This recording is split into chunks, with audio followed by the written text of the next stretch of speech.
ಸಪ್ತಸಾಗರದಾಚೆಯಲ್ಲೋ film ಎಲ್ಲರಿಗೂ ಕೂಡ ಗೊತ್ತಿರುತ್ತೆ. ಆ ಒಂದು ಮೂವಿಯ ಪ್ರೊಡ್ಯೂಸರ್ ಬಂದ್ಬಿಟ್ಟು ರಕ್ಷಿತ್ ಶೆಟ್ಟಿ ಅವರು, ಆ ಒಂದು ಮೂವಿಯ ಹೀರೋಯಿನ್ ಬಂದ್ಬಿಟ್ಟು ರುಕ್ಮಿಣಿ ವಸಂತ್ ಅವರು. ಸೊ ಈ ಒಂದು ರುಕ್ಮಿಣಿ ವಸಂತ್ ಅವರಿಗೆ ಆಡಿಷನ್ ತಗೊಬೇಕಾಗಿತ್ತು. ಅಂದ್ರೆ ಈ ಒಂದು ಸಪ್ತಸಾಗರದಾಚೆಯಲ್ಲೋ ಫಿಲಂ ಅನ್ನ ಮಾಡೋದಕ್ಕೆ ಒಂದು ಚಾನ್ಸ್ ಬೇಕಾಗಿತ್ತು. ಸೊ ಆ ಒಂದು ಚಾನ್ಸ್ಗೆ ಹೀರೋಯಿನ್ ಅನ್ನ ಹುಡುಕ್ತಿರ್ಬೇಕಾದ್ರೆ ಸಪ್ತಸಾಗರದಾಚೆಯಲ್ಲೋ ಟೀಮ್ ಅವರು ಹೀರೋಯಿನ್ ಅನ್ನ ಹುಡುಕ್ತಿರ್ಬೇಕಾದ್ರೆ ರುಕ್ಮಿಣಿ ವಸಂತ್ ಅವರು 11 ಗಂಟೆ 11 ನಿಮಿಷಕ್ಕೆ ಅವರ ಒಂದು ಪ್ರೊಫೈಲ್ ಎಲ್ಲ ಕ್ಲೀನ್ ಆಗಿ ಬರ್ದಿಟ್ಕೊಂಡು, ಅಂದ್ರೆ ಅವರ ಒಂದು ಬಯೋ ಒಂದು ಏನೋ ಒಂದು ಕಳಿಸ್ಬೇಕಲ್ಲ, ಆ ಒಂದು ಇಂಟರ್ವ್ಯೂಗೆ ಕರೆಯೋದಿಕ್ಕೆ ಅಥವಾ ಒಂದು ಆಡಿಷನ್ಗೆ ಕರೆಯೋದಿಕ್ಕೆ ಅವರ ಒಂದು ಬಯೋ ಡೀಟೇಲ್ಸ್ ಅನ್ನ ಕಳಿಸ್ಬೇಕಲ್ಲ.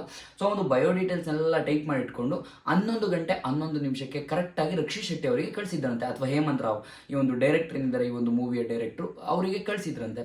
ಸೊ ಅವರು ಕೂಡ ಏನ್ ಅನ್ಕೊಂಡ್ರು, 11 ಗಂಟೆ 11 ನಿಮಿಷಕ್ಕೆ ಕರೆಕ್ಟ್ ಆಗಿ ಆ ಒಂದು ಇನ್ಸ್ಟಾಗ್ರಾಮ್ ನಲ್ಲಿ DM ಬಂತಲ್ಲ, ಸೊ ಇವ್ರೇನ್ ಅನ್ಕೊಂಡ್ರು ಅಂದ್ರೆ ಯಾರೋ 11 ಗಂಟೆ 11 ನಿಮಿಷಕ್ಕೆ ಕಳಿಸಿದ್ದಾರೆ, ಸೊ ಏನ್ ಜಲ್ಸೆ ಕಳಿಸಿರ್ತಾರೆ ಇವರನ್ನ ಅಂತ ಹೇಳ್ಬಿಟ್ಟು ಅವ್ರು ಸಡನ್ ಆಗಿ ಸೊ ಮೊದಲು ರುಕ್ಮಿಣಿ ವಸಂತ್ ಅವ್ರನ್ನೇ ಇಂಟರ್ವ್ಯೂ ಕರೆದಿರುವಂಥದ್ದು. ಇಂಟರ್ವ್ಯೂಗೆ ಬಂದಂಥ ರುಕ್ಮಿಣಿ ವಸಂತ್ ಸೆಲೆಕ್ಟ್ ಆದ್ರು, ಆ ಒಂದು ಮೂವಿ ಕೂಡ ಹಿಟ್ ಆಯಿತು.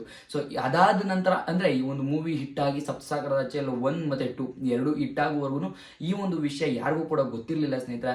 2 ಹಿಟ್ ಆದ ನಂತರ ಒಂದು ಸಣ್ಣ ಇಂಟರ್ವ್ಯೂನಲ್ಲಿ, ಯಾವುದೋ ಒಂದು ಇಂಟರ್ವ್ಯೂನಲ್ಲಿ ಇಬ್ರು ಕೂಡ ಹೇಳ್ಕೊಂಡಿದ್ದಾರೆ, ನಾನೇನು ಅನ್ಕೊಂಡೆ ಅಂದ್ರೆ 11:11 ಅಂದ್ರೆ 11 ಗಂಟೆ 11 ನಿಮಿಷಕ್ಕೆ ಈ ಒಂದು ಮೆಸೇಜ್ ಬಂದಿರೋದ್ರಿಂದ ನಾನು ಏಂಜಲ್ಸ್ ಆ ಒಂದು ನಂಬರನ್ನ ಅಂದ್ರೆ ಆ ಒಂದು ಮೆಸೇಜ್ ಅನ್ನ ಕಳಿಸಿದ್ದಾರೆ ಅನ್ಕೊಂಡೆ ಅಂತ ಅವರು ಹೇಮಂತ್ ರಾವ್ ಅವರು ಹೇಳಿದಾಗ, ಇಲ್ಲ ನಾನು 11 ಗಂಟೆ 11 ನಿಮಿಷಕ್ಕೆ ಬೇಕು ಅಂತಾನೆ ನಾನೇ ಆ ಒಂದು ಬ್ಲೆಸ್ಸಿಂಗ್ಸ್ ಇರಲಿ ಅಂತ ಹೇಳ್ಬಿಟ್ಟು ನಾನೇ ಒಂದು ಮೆಸೇಜ್ ಅನ್ನ ಮಾಡಿದೆ ಅಂತ ಹೇಳ್ಬಿಟ್ಟು ಸೊ ರುಕ್ಮಿಣಿ ವಸಂತ್ ಅವರು ಕೂಡ ಹೇಳ್ಕೊಂಡಿದ್ದಾರೆ. ಇದೇ ರೀತಿ ಹೇಳ್ತಾ ಹೋದ್ರೆ 1000 ಎಕ್ಸಾಂಪಲ್ಗಳು ಸಿಗುತ್ತೆ.